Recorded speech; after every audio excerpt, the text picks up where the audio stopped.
Hello students welcome again to my channel step up classes. Students स्वागत है एक बार फिर आपका मेरे चैनल स्टेप अप क्लासेस पर। स्टूडेंट्स ये वीडियो है क्लास 12 के स्टूडेंट्स के लिए और इस वीडियो में हम इलेक्ट्रोकेमिस्ट्री चैप्टर को कंटिन्यू करने वाले हैं। कंटिन्यू इसलिए बोल रहा हूँ क्योंकि इस चैप्टर का पार्ट 1 का वीडियो जो है वो हमारे चैनल पर अपलोड हो गया है, जो कि लाइव क्लास का रिकॉर्डिंग सेशन था। स्टूडेंट्स मैं आपको बता दूं, आपको अगर मेरी लाइव क्लास की लिंक्स चाहिए तो इस वीडियो के लास्ट में जो क्यूआर कोड स्कैन आता है आप वहां से लाइव क्लास का लिंक ले सकते हैं। सेकंड, हमारे चैनल पर हमारे जितने भी क्लास 12 के चैप्टर हुए हैं उन सबका यूट्यूब लिंक पड़ा हुआ है। यूट्यूब पर आपको प्लेलिस्ट में सब कुछ मिल जाएगा, तो आप वहां से उस चीज़ को देख सकते हैं। और जो कंटेंट है पीडीएफ का वो उनके डिस्क्रिप्शन में लिखा हुआ है, तो डाउनलोड कर सकते हैं। All the content are free, so तैयारी करते रहिए। और हम चलते हैं अपने चैप्टर इलेक्ट्रोकेमिस्ट्री के आज के पार्ट 2 पर। पार्ट 2 में हम देखने वाले हैं इलेक्ट्रोलाइसिस। स्टूडेंट्स पार्ट 2 मैं आज कवर करने वाला हूँ इलेक्ट्रोलाइसिस बेस्ट तरीके से और सिंपल तरीके से भी जितना हो सके आपको समझाने की कोशिश करूँगा अच्छे से। आप लोग नोट्स के लिए तैयार रहें, नोट्स आप बनाते रहें साथ में, ताकि आपको समझने के साथ साथ शॉर्ट नोट्स आपको बनाने की हैबिट्स हो जाए। जितने नोट्स आप खुद बनाएंगे उतनी अच्छी तैयारी आपकी हो पाएगी। सो फ्रेंड्स, टॉपिक है इलेक्ट्रोलाइसिस। अब इलेक्ट्रोलाइसिस हम पढ़ रहे हैं तो मैं डेफिनेशन बताता हूँ इलेक्ट्रोलाइसिस होता क्या है। So the process of chemical decomposition of an electrolyte by passage of electric current through its solution is called electrolysis। तो इलेक्ट्रोलाइसिस है क्या? इलेक्ट्रोलाइसिस एक प्रोसेस है of chemical decomposition of electrolytes, कि किसी इलेक्ट्रोलाइट के केमिकल डिकम्पोजिशन का, यानी जब कोई इलेक्ट्रोलाइट केमिकली क्या होता है, डिकम्पोज होता है, यानी कि टूटता है। क्या होता है जब डिकम्पोज होता है? टूटता है।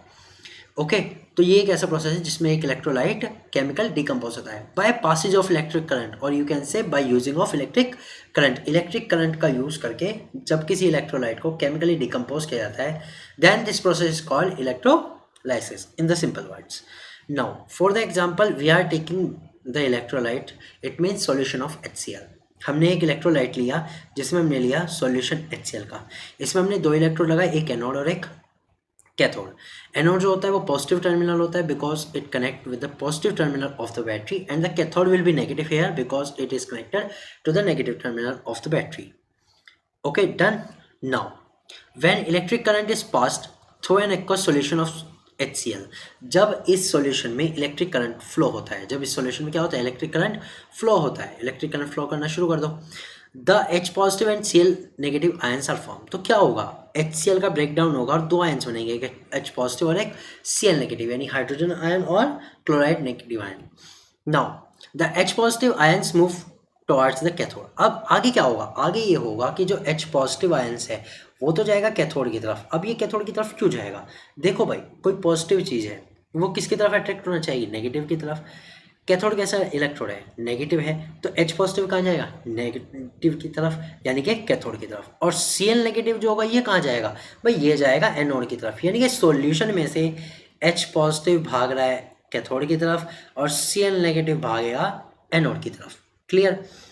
अब चलो वहां तक तो पहुंच गए। पहुंचने के बाद क्या हुआ अब देखते हैं। एट कैथोड, जैसे ही हाइड्रोजन आयन कैथोड पर पहुंचता है वहां से एक इलेक्ट्रॉन को गेन कर लेगा और बनाएगा हाइड्रोजन का एटम। अब क्योंकि इसने पहुंच करके कैथोड पे क्या किया, इलेक्ट्रॉन को गेन किया, so the gain of electron is called reduction. यानी कि H पॉजिटिव का क्या हो गया, H पॉजिटिव का रिडक्शन हो गया। ये कह सकते कि नहीं कह सकते, it is called reduction, then you can say it is reduce, यानी कि रिड्यूस हो गया। क्लियर?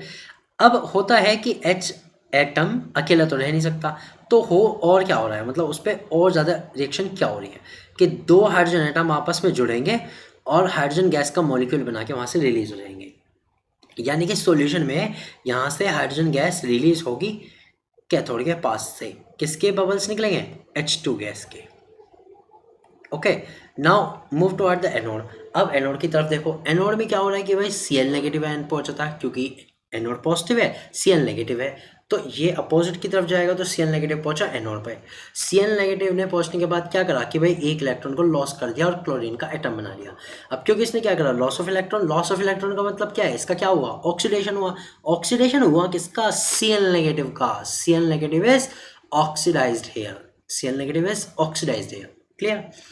अब फिर से वही बात है कि Cl नेगेटिव का एटम जो है, सॉरी Cl का जो एटम है वो अकेला रह नहीं सकता, तो दो एटम आपस में जुड़ेंगे और क्लोरीन गैस को रिलीज करेंगे, यानी कि एनोड के पास से हमें कौन सी गैस मिलेगी, एनोड के पास से हमें मिलेगी Cl2 गैस। तो अब मेन बात आती है, केवल इतना ही नहीं है, मेन बात आती है HCl का ब्रेकडाउन हुआ, ठीक है, हो गया केमिकल डिकम्पोजिशन और H प्लस बन गया और Cl नेगेटिव बन गया, ये इनफ है, ये तो इनफ है। लेकिन इसके साथ साथ ये भी पता होना चाहिए कि बाद में इनका क्या हुआ। तो बाद में इनका क्या हुआ कि भाई H पॉजिटिव था, कैथोड पे जाएगा, HNM बनाएगा और हाइड्रोजन गैस साथ साथ रिलीज होने लगेगी, यानी कि कैथोड पे तो बनेगी हाइड्रोजन गैस, ये याद रखना जरूरी है, और एनोड पे बनेगी Cl2 गैस, ये याद रखना जरूरी है। यानी कि what will be the final product of the electrolysis, it is must necessary. Okay, now we are going to the next which is preferential discharge theory. ये भी इलेक्ट्रोलाइसिस से ही रिलेटेड है। किससे रिलेटेड है? ये इलेक्ट्रोलाइसिस से। तो स्टूडेंट्स ये भी आप जरूर लिखें, आप अगर नोट्स बना रहे हो प्रेफरेंशियल डिस्चार्ज थ्योरी आपने नोट्स लिख दिया है तो उसके साइड में ये जरूर लिखें कि टॉपिक रिलेटेड किससे, इलेक्ट्रोलाइसिस से। एक तरह से आप ये समझ सकते हैं कि आप एक इंटरकनेक्शन बना देंगे इन सब में। इंटरकनेक्शन का मतलब क्या है कि ये सारे टॉपिक आपस में रिलेट हो जाएंगे। आप जब भी ये टॉपिक पढ़ोगे आपके दिमाग में अच्छा ये इलेक्ट्रोलाइसिस से है, बस टॉपिक देख लिया, आधी चीज़ें क्लियर हो जाएंगी। Okay, so it is stated that if more than one type of ions are attracted toward a particular electrode, then the one discharge is the ion which require least energy। ये क्या कह रहा है भाई? ये कह रहा है बहुत इजी सी बात है, ज़्यादा बड़ी बात नहीं है, बहुत इजी सी बात ये कह रहा है कि अगर एक सॉल्यूशन के अंदर, एक सॉल्यूशन मतलब इलेक्ट्रोलाइट था, आपने उसका इलेक्ट्रोलाइसिस कर दिया और उस सॉल्यूशन के अंदर एक से ज़्यादा टाइप के आयन हैं, यानी कि जैसे पॉजिटिव भी 2 आयन हैं और नेगेटिव भी 2 हैं या 3 हैं, तो उनमें से इलेक्ट्रोड पर कौन जाएगा भाई? अगर एक ही सॉल्यूशन में 2 से ज़्यादा आयन हैं, 2 पॉजिटिव आयन हैं, 2 नेगेटिव हैं, तो उनके बीच लड़ाई बजेगी, वो कहेंगे कि मैं इलेक्ट्रोड के पास जाऊँगा और दूसरा कहेगा नहीं मैं जाऊँगा, तो उनमें से कौन जाएगा? सो प्रेफरेंशियल डिस्चार्ज थ्योरी यहाँ काम करती है और वह कहती है then the one discharge is the ion which require least energy. तो डिस्चार्ज वो होगा विच रिक्वायर लीस्ट एनर्जी, जो सबसे कम एनर्जी को रिक्वायर करेगा, जिसके लिए सबसे कम एनर्जी की जरूरत होगी वो डिस्चार्ज हो जाएगा, वो इलेक्ट्रोड पे पहुंच के डिस्चार्ज हो जाएगा, बाकी सब सॉल्यूशन में रह जाने हैं। The potential at which the ion is discharge और deposited on the appropriate electrode is termed as discharge potential. तो जो भी डिस्चार्ज हुआ है आयन, वो जितने चार्ज पर, जितने पोटेंशियल पर डिस्चार्ज हुआ है वो उसका डिस्चार्ज पोटेंशियल कहलाता है। सिंपल वर्ड में, जो आयन डिस्चार्ज हुआ सिलेक्टेड होगा, जिसकी कम एनर्जी है वही डिस्चार्ज होगा। तो जो आयन डिस्चार्ज हुआ है उस पे कितने पोटेंशियल पे वो डिस्चार्ज हुआ, वो उसका डिस्चार्ज पोटेंशियल है, बस इतनी सी बात है। अब हमें ये कैसे पता लगेगा किस आयन की लीस्ट एनर्जी है, किस आयन की ज़्यादा एनर्जी है, या उनके डिस्चार्ज पोटेंशियल कितने हैं? ओके, सो डिस्चार्ज पोटेंशियल के लिए यहाँ डिक्रीजिंग ऑर्डर दे रखा है। देखिए यहाँ के पॉजिटिव का सबसे ज़्यादा है और एजी पॉजिटिव यानी सिल्वर का सबसे कम है, ये इसका डिक्रीजिंग ऑर्डर है। तो अब मैं इसमें कंपैरिजन बता सकता हूँ। सपोज आप ये देखिए कि एक सॉल्यूशन में Na पॉजिटिव बनना है और साथ में Cu2 पॉजिटिव बनना है, दोनों पॉजिटिव हैं, तो इलेक्ट्रोड पे कौन सा जाएगा? अब बताओ इनमें से इलेक्ट्रोड पे कौन सा जाएगा? इनमें से झगड़ा हो जाएगा इन पे, भाई मैं पॉजिटिव हूँ मैं भी पॉजिटिव हूँ, इलेक्ट्रोड पे कौन सा जाएगा? एक सॉल्यूशन के अंदर है तो ये आएगा कि भाई Cu2 पॉजिटिव जाएगा, बिकॉज इसका डिस्चार्ज पोटेंशियल Na पॉजिटिव से बहुत कम है। यहाँ देखो ये बहुत ही कम है, ठीक है, तो कौन डिस्चार्ज होगा? डिस्चार्ज होगा Cu2 पॉजिटिव यानी कि Q+ ion. Okay clear, Q+ ion वहाँ जाके डिस्चार्ज हो जाएगा, ठीक है। अब इसी तरह से नेगेटिव में देखते हैं। For the anion SO4 2 negative, NO3 negative, OH negative, Cl negative, Br negative और आयोडीन नेगेटिव, ये 5 या 6 हैं, 5-6 अनायन है। अब इनमें क्या हो रहा है? इनमें सबसे ज़्यादा डिस्चार्ज पोटेंशियल चाहिए SO4 को और सबसे कम चाहिए I नेगेटिव को। तो अगर मैं कहूँ कि NO3 नेगेटिव एक दौड़ में भाग रहा है और एक दौड़ में भाग रहा है Br नेगेटिव, तो इनमें से कौन सा जाएगा इलेक्ट्रोड के ऊपर? तो जिसका डिस्चार्ज पोटेंशियल कम है किसका है? Br नेगेटिव का, तो Br will be discharge, Br negative will be discharge. Okay, तो NO3 जो रहा वो सॉल्यूशन में ही रह जाएगा। ये बात क्लियर होगी।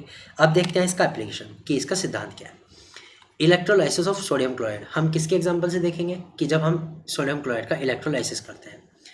On electrolysis of concentrated aqueous solution of NaCl, brine, beside Na positive and Cl negative ion also possess H positive और OH negative ion. सबसे पहले बता दूं कि इसने ये कहा क्या है. उन्होंने कहा कि concentrated aqueous solution of NaCl, concentrated aqueous solution of NaCl, इस सॉल्यूशन को ब्राइन भी कहते हैं, इस सॉल्यूशन को ब्राइन सॉल्यूशन भी कहते हैं. ओके, जब इस ब्राइन सॉल्यूशन का आपने क्या कराया, इलेक्ट्रोलाइसिस कराया. क्या कराया, इलेक्ट्रोलाइसिस. क्योंकि NaCl है तो हमें पता है NaCl के दो आयन बनने चाहिए, एक Na पॉजिटिव और दूसरा Cl नेगेटिव. लेकिन वो ये कह रहे हैं कि जब इसका इलेक्ट्रोलाइसिस होता है केवल ये दो नहीं बनते भाई, इसमें जो वाटर था H2O था एक्वस सॉल्यूशन के कारण, उसका भी इलेक्ट्रोलाइसिस हो जाता है और दो आयन्स और एक्स्ट्रा में बन जाते हैं, H पॉजिटिव और OH नेगेटिव. अब देखो, दो या दो से ज़्यादा आयन हो गए, दो पॉजिटिव हो गए और दो ही नेगेटिव हो गए. अब इनमें लड़ाई बज रही है कि भाई कौन सा इलेक्ट्रोड के पास जाएगा. सो Na positive and H positive will move toward the cathode. ये दोनों आयंस Na पॉजिटिव और H पॉजिटिव किसकी तरफ भागेंगे, कैथोड की तरफ, क्योंकि कैथोड नेगेटिव होता है. And Cl negative and OH negative will move toward the anode, और Cl नेगेटिव और OH नेगेटिव किसकी तरफ भागेंगे, ये दोनों तो भाग रहे हैं कैथोड की तरफ, नेगेटिव वाले की तरफ, और ये दोनों भागेंगे एनोड की तरफ, पॉजिटिव वाले की तरफ. लेकिन भाग तो दोनों गए, डिस्चार्ज कौन सा होगा, डिस्चार्ज वो होगा जिसकी जो डिस्चार्ज पोटेंशियल है कम है, जो सबसे कम एनर्जी रिक्वायर करता है. So at cathode H positive ion are discharge in preference to Na positive ions. तो अब ये कह रहे हैं भाई Na पॉजिटिव और H पॉजिटिव में से H पॉजिटिव डिस्चार्ज होगा, तो इन दोनों में से रेस कौन जीता, रेस जीता H positive. Okay, and at anode Cl negative ion discharge in preference to OH negative ion. ये कह रहे हैं Cl नेगेटिव और OH में से कौन डिस्चार्ज होगा, इनमें से डिस्चार्ज होगा कौन सा वाला, Cl नेगेटिव. कौन सा डिस्चार्ज होगा, Cl नेगेटिव. नेगेटिव की दौड़ में जीता Cl नेगेटिव, ये जाके इलेक्ट्रोड पे डिस्चार्ज होगा. तो ये तो होगा इलेक्ट्रोड पे. अब जब ये इलेक्ट्रोड पे चले जाएंगे तो क्या होगा, यही होगा भाई, H पॉजिटिव कैथोड पे पहुंचा, इलेक्ट्रॉन को गेन करेगा, H एटम बनाएगा, दो H एटम आपस में जुड़ के हाइड्रोजन गैस बनाएंगे, यानी कैथोड पे तो हाइड्रोजन गैस रिलीज होनी शुरू हो गई. और एनोड पे कौन पहुंचेगा, Cl नेगेटिव, क्योंकि OH तो नहीं जाएगा, OH का डिस्चार्ज पोटेंशियल ज़्यादा है, Cl नेगेटिव का कम है, Cl नेगेटिव पहुंचा. Cl नेगेटिव क्या करेगा, एक इलेक्ट्रॉन को लॉस करेगा, यानी ऑक्सीडाइज हो जाएगा. ऑक्सीडाइज होकर क्या बनाया, क्लोरीन का आइटम, दो क्लोरीन आपस में जुड़ेंगे और बनाएंगे क्लोरीन गैस.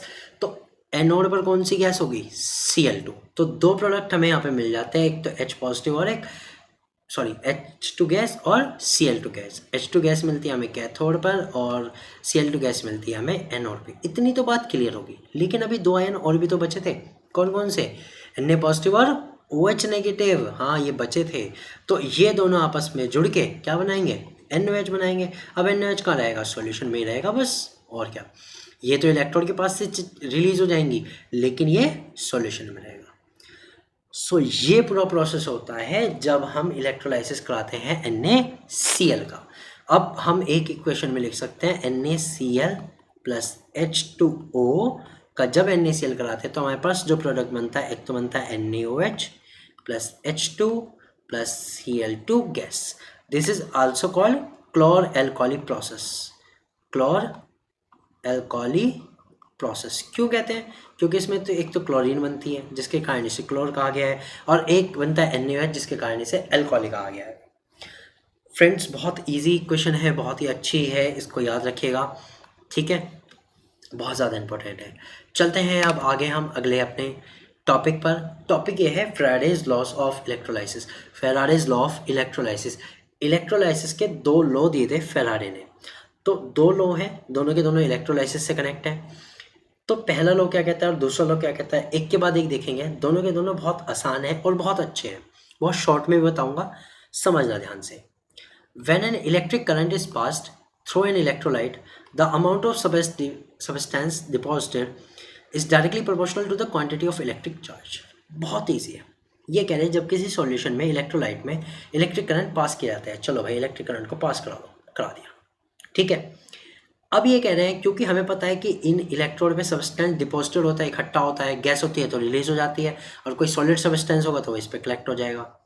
तो वो ये कह रहे हैं the amount of substance deposited, वो अमाउंट जो सब्सटेंस की डिपॉजिटेड हुई है, यानी जो सब्सटेंस की अमाउंट डिपॉजिटेड हुई है यानी इकट्ठा हुई है, ओके, वो amount is directly proportional to the quantity of electric charge. ये अमाउंट इलेक्ट्रिक चार्ज के, जितना चार्ज यहाँ से आया उसके डायरेक्टली प्रोपोर्शनल होती है। यानी जितना ज़्यादा चार्ज आएगा उतनी ज़्यादा अमाउंट होगी, डायरेक्टली प्रोपोर्शनल यही तो कहता है कि जितना ज़्यादा चार्ज उतनी ज़्यादा अमाउंट डिपॉजिटेड हो जाएगी, बस। So now if W is the mass of the substance deposited by passing of q coulomb of charge। अब ये कह रहे हैं अगर आप मान लो कि W मास सब्सटेंस का डिपॉजिट हुआ है q coulomb ऑफ चार्ज से, so according the Faraday's first law, तो फैराडे के फर्स्ट लॉ के अकॉर्डिंग क्या हुआ, W डायरेक्टली प्रोपोर्शनल q। भाई ये कह रहा है अमाउंट जो हुई है मान लो W है और चार्ज हमने पास किया था q है, तो W directly proportional to q, बस ये आ गया first equation. Now a coulomb is a quantity of charge when 1 ampere of current passing for 1 second. हमें पता है कि जो कूलम्ब होता है, चार्ज होता है current multiply by time. 1 ampere of current for 1 second, then it is called 1 coulomb. So W will be directly proportional to I into T. भाई Q की जगह I इंटू टी रख दो, W डायरेक्टली प्रोपोर्शनल हो गया I into T के, then W is equal Z into I into T. अब हमने W को इक्वल करने के लिए रख दिया एक question Z into I into T. यहाँ पर Z क्या है, where Z is a constant known as electrochemical equivalent and is characteristics of substance deposited. हम ये कह रहे हैं अब यहाँ पे जो Z आया था, Z एक कॉन्स्टेंट है, इसका नाम दिया गया है इलेक्ट्रोकेमिकल इक्विवेलेंट, और ये उस सब्सटेंस की कैरेक्टरिस्टिक्स है जो डिपॉजिटेड हुआ है। यानी ये सारे सब्सटेंस के लिए ये अलग अलग हो सकता है। When Q is equal 1 then W is equal Z। अगर चार्ज 1 कूलम्ब हो जाए तो W किसके इक्वल हो जाएगा, Z के इक्वल हो जाएगा। So electrochemical equivalent defined as the amount of substance deposited by 1 coulomb of charge. तो ये कह रहे हैं कि जो Z है, इक्विवेलेंट Z, वो अमाउंट है जो 1 कूलम्ब के चार्ज पर सब्सटेंस की डिपॉजिटेड हो गई है, वो है इलेक्ट्रोकेमिकल इक्विवेलेंट। आई होप कि यहाँ तक तो बिल्कुल क्लियर हो गया होगा स्टूडेंट्स, ठीक है। चलते हैं फेराडे के सेकंड लॉ पे। फेराडे का सेकंड लॉ क्या कहता है, when the same quantity of charge is pass through different electrolyte. जब एक ही चार्ज की क्वांटिटी यानी Q ही कूलम्ब का चार्ज है लेकिन वो अलग अलग इलेक्ट्रोलाइट में फ्लो किया जाता है, then the masses of different substances deposited at the respective electrode will be in the ratio of their equivalent masses। तब जो सब्सटेंस का मास डिपॉजिटेड हुआ है इन इलेक्ट्रोड पर वो उनके इक्विवेलेंट मास के रेशो के डायरेक्टली प्रोपोर्शनल होगा, ओके। अब इसे समझते हैं mathematically. According to the second law, अगर हम फर्स्ट एंड सेकेंड बीकर का कंपैरिजन करें तो ये क्या कह रहा है, ये कह रहा है सपोज फर्स्ट वाले में जो मास है हाइड्रोजन का और दूसरे वाले में मास है कॉपर का, उनका जो रेशो होगा वो उनके इक्विवेलेंट मास के रेशो के इक्वल होगा। मास का रेशो जो डिपॉजिटेड हुआ है वो प्रोपोर्शनल होगा उनके इक्विवेलेंट मास के। So mass of hydrogen upon mass of copper will be equal to the equivalent mass of hydrogen and upon equivalent mass of copper. ये आ गया, ये आया फर्स्ट एंड सेकेंड से। अब सेकेंड एंड थर्ड को लेके चलो। सेकेंड एंड थर्ड में कौन कौन है, सेकेंड में है कॉपर, थर्ड में है silver. So mass of copper upon mass of silver deposited will be equal to the equivalent mass of copper upon equivalent mass of silver. इस तरह से कर लिया। अब थर्ड एंड वन को लेके चलो, मास of silver upon mass of hydrogen deposited is equal equivalent mass of silver upon equivalent mass of hydrogen. ये आता है यहाँ से कंडीशन। चलते हैं इसे mathematically. By experiment, it was observed that 96,500 coulomb of charge will deposit 1 gram equivalent mass of any substance।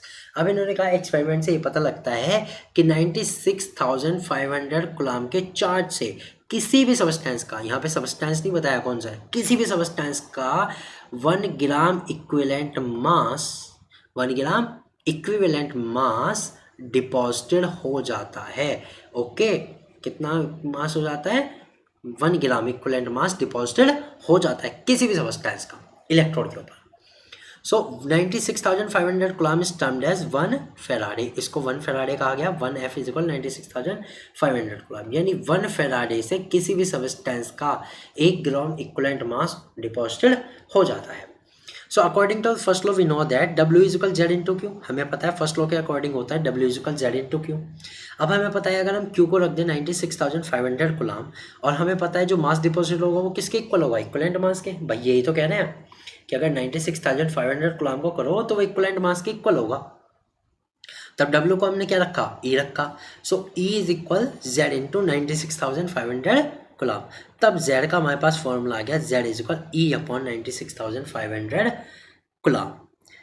सो यहाँ से एक इक्वेशन बन जाती है Z1 upon Z2 is equal E1 upon E2। Z1 upon Z2 is equal E1 upon E2, क्योंकि directly proportional थे तो इस तरह की इक्वेशन बनी। आई होप कि ये दोनों लॉ क्लियर हो गए होंगे। ठीक है, अब इसी लॉ को हम करते हैं गैसेस प्रोडक्ट के लिए। पिछले जो लॉ आए थे वो तो मास के लिए थे, इक्विवेलेंट मास के लिए थे, यानी सॉलिड सब्सटेंस के लिए थे। लेकिन गैस के लिए क्या, गैस के लिए इसे थोड़ा सा हमें कन्वर्ट करना पड़ेगा, वो देखते हैं। Faraday's loss of gases electrolytic product. भाई अब गैस निकली तो उसका होता है वॉल्यूम, मास तो होता नहीं, तो उसमें हम ये कैसे लगाएं, हम W की जगह क्या रखें, क्योंकि W तो मास होता है लेकिन गैस के होता है वॉल्यूम, तो हमें क्या रखना है वो देखते हैं। We know that W is equal Z into Q, हमें पता है, हम ये सारे फॉर्मूले एक बार रिवाइज कर लेते हैं। W is equal Z into Q होता है, W is equal Z into I into T होता है, and E is equal Z into 96,500 होता है, क्योंकि ये चार्ज की क्वांटिटी फिक्स है इक्वलेंट मास के लिए। और W इज इक्वल हम इसलिए कह भी सकते हैं E अपॉन 96,500 किसकी जगह रख दिया, Z की जगह रख दिया, इंटू I इंटू T, ये भी कह सकते हैं। So for the gases V is equal, V is the volume is equal equivalent volume upon 96,500 into I into T। Gas के लिए हमारे पास ये आ जाता है, जो सब्सटेंस डिपॉजिटेड हुआ उसकी अमाउंट या उस गैस की अमाउंट निकालने के लिए जो रिलीज हुई है, जो इलेक्ट्रोड पर रिलीज हुई है, वो हो जाएगी V is equal VE upon 96,500 into I into T. यहाँ V क्या है, volume of gas evolve eight STP, जो वॉल्यूम गैस का इवॉल्व हुआ है वो, एंड VE क्या है, equivalent volume of the gas evolve, जो इक्वलेंट वॉल्यूम है जो गैस इवॉल्व हुई है उसका। ठीक है, फिर से बता देता हूँ, V है volume of the gas evolve eight STP, वो वॉल्यूम जो STP पर इवॉल्व हुआ है, और V ही क्या है, इक्वलेंट वॉल्यूम है उस गैस का जो इवॉल्व हुई है। ओके, नाउ अब निकालना कैसे है, कैलकुलेशन ऑफ इक्वलेंट वॉल्यूम। ये बहुत इंटरेस्टिंग टॉपिक है, और क्योंकि बहुत सारे स्टूडेंट्स मुझसे पूछते हैं कि सर इक्वलेंट वॉल्यूम निकालना कैसे है, तो बहुत इजी है, जिसको इक्वलेंट मास निकालना आता है उसके लिए तो और भी ज़्यादा इजी है। हमें पता है ऑक्सीजन के, बताता हूँ, ऑक्सीजन का मास होता है 32 ग्राम, क्योंकि गैस है तो O2 32 ग्राम हो गया, और इसका इक्वलेंट मास होता है 8 ग्राम। इक्वलेंट मास है 8 ग्राम, और सिंपल वाला जो मोलिकुलर मास है वो है 32 ग्राम।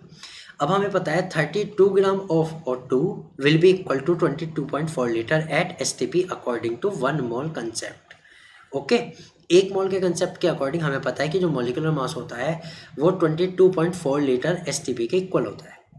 तो 8 ग्राम किसके इक्वल होगा भाई, 32 जो है, सॉरी 32 ग्राम जो है वो 22.4 के इक्वल है, तो 1 ग्राम किसके इक्वल हुआ, 22.4 अपॉन 32 के, तो 8 ग्राम किसके इक्वल हुआ, 22.4 अपॉन 32 मल्टीप्लाई बाय 8। ओके, यहाँ से आ जाएगा आपको 5.6 लीटर एट STP। कितना आ गया, 5.6 लीटर एट STP, यानी कि जो हमारी ऑक्सीजन गैस है उसका इक्विवेलेंट वॉल्यूम आ गया 5.6 लीटर। हाइड्रोजन का निकालना है तो हाइड्रोजन का मोलिकुलर मास तो 2 ग्राम होता है, इक्विवेलेंट मास 1 ग्राम होता है। अब 2 ग्राम का जो वॉल्यूम है STP पर वो है 22.4 लीटर, तो 1 ग्राम का कितना होगा, 11.2 लीटर। बस यही जो इक्विवेलेंट मास का जो वॉल्यूम आया वही होगा equivalent volume, V is equal 11.2 litre. इसी तरह से स्टूडेंट्स आप सभी गैसेस का निकाल सकते हो, बस आपको इक्विवेलेंट वॉल्यूम के अकॉर्डिंग STP से निकालना है। अब देखते हैं अगला टॉपिक, एप्लीकेशन ऑफ इलेक्ट्रोलाइसिस। देखो स्टूडेंट्स, ये मैंने ज़्यादा लॉन्ग में नहीं लिया है, एप्लीकेशन ऑफ इलेक्ट्रोलाइसिस शॉर्ट में बताऊंगा, ठीक है, समझाता रहूँगा बस। सबसे पहले यही आता है, determination of equivalent mass of element. Electrolysis से हम फेराडे के लॉ यूज़ करके किसी भी सब्सटेंस का इक्विवेलेंट मास आराम से निकाल सकते हैं। सेकेंड है इलेक्ट्रोमेटलर्जी। इलेक्ट्रोमेटलर्जी, मेटलर्जी में हम क्या कर सकते हैं, मेटलर्जी में हम मेटल्स को अलग करने के लिए यूज़ कर सकते हैं। जैसे अभी हमने देखा, हमने किया था NaCl का, तो उसमें सोडियम अलग हो गया था, तो इस तरह से मेटलर्जिकल प्रोसेस में इसे यूज़ कर सकते हैं। थर्ड है मैन्युफैक्चरिंग ऑफ नॉन मेटल। हमने उसी में देखा था कि हमने एक हाइड्रोजन गैस बनाई है और एक Cl2 गैस बनाई है, ये नॉन मेटल ही तो है, तो इसलिए हम क्या कर सकते हैं, मैन्युफैक्चर ऑफ नॉन मेटल में भी इलेक्ट्रोलाइसिस का यूज़ कर सकते हैं। फोर्थ आता है इलेक्ट्रो रिफाइनिंग ऑफ मेटल्स। हम मेटल्स को प्यूरिफाई करने के लिए भी इलेक्ट्रोलाइसिस प्रोसेस का यूज़ कर सकते हैं। ये आप अपनी बुक्स के आई थिंक चैप्टर है 6 आइसोलेशन ऑफ मेटल्स, ओके, तो उसमें आप ये देखोगे कि इलेक्ट्रो रिफाइनिंग कैसे मेटल्स के लिए अच्छी होती है, इलेक्ट्रोलाइसिस प्रोसेस कैसे होता है। फिफ्थ पॉइंट है मैन्युफैक्चरिंग ऑफ कंपाउंड। बहुत सारे कंपाउंड प्रिपेयर कर सकते हैं, जैसे हमने देखा था NaCl का अगर हम इलेक्ट्रोलाइसिस करें तो हम कौन सा सब्सटेंस प्रिपेयर कर सकते हैं, कौन सा कंपाउंड प्रिपेयर कर सकते हैं, NaOH, H2 gas, Cl2 gas. तो ये सब किससे हुआ था भाई, इलेक्ट्रोलाइसिस से ही तो हुआ था, इलेक्ट्रोलाइसिस के ही तो एग्जांपल में देखा था। तो इलेक्ट्रोलाइसिस के थ्रू आप बहुत सारे कंपाउंड प्रिपेयर कर सकते हैं, ये भी इसकी एक बहुत अच्छी एप्लीकेशन है। और सिक्स्थ प्रोसेस आता है electroplating, to form a layer of desired metal over the other metal by electrolysis. हम इससे क्या कर सकते हैं, एक मेटल की दूसरे मेटल के ऊपर लेयर बना सकते हैं, सच एज गैल्वेनाइजेशन। जैसे कि एक प्रोसेस होता है गैल्वेनाइजेशन, उसमें जिंक की लेयर बनाई जाती है, zinc layer over iron metal. Iron metal को जंग से बचाने के लिए, किससे बचाने के लिए, रस्ट से बचाने के लिए उसके ऊपर जिंक की लेयर बनाई जाती है। तो इस प्रोसेस को कहते हैं इलेक्ट्रोप्लेटिंग, और जिंक के केस में इसको कहते हैं गैल्वेनाइजेशन, गैल्वेनाइजेशन कहते हैं, ठीक है। और इलेक्ट्रोप्लेटिंग का और भी एग्जांपल है, क्रोमियम की लेयर भी बनाई जाती है, आयरन मेटल के ऊपर क्रोम की लेयर बनाई जाती है। तो ये सभी एप्लीकेशन थे इलेक्ट्रोलाइसिस प्रोसेस के, कि कहाँ हम इलेक्ट्रोलाइसिस का यूज़ करते हैं। So students, this was the part 2 of the electrochemistry chapter. ये पार्ट 2 था इलेक्ट्रोकेमिस्ट्री चैप्टर का। पूरी वीडियो को देखने के लिए आपका बहुत बहुत धन्यवाद। और मैं चाहता हूँ कि दोस्तों, अगर आपको कोई वीडियो नहीं मिली है तो आप मेरे चैनल पे जाओ यूट्यूब पर और वहाँ से वीडियो सर्च कर लो। अब जो स्कैन कोड आया है ये यूट्यूब का है, इसके बाद एक और स्कैन कोड आ रहा है, वो व्हाट्सएप का है। व्हाट्सएप का मतलब है आप स्कैन कोड को स्क्रीनशॉट लो, स्कैन करो, आपको व्हाट्सएप का लिंक मिल जाएगा, वहाँ से आपको नोट्स मिल जाएंगे, लाइव क्लास की टाइमिंग मिल जाएगी। तो फ्री है सब कुछ, जल्दी से आ जाओ, वहीं मिलूँगा, बाय।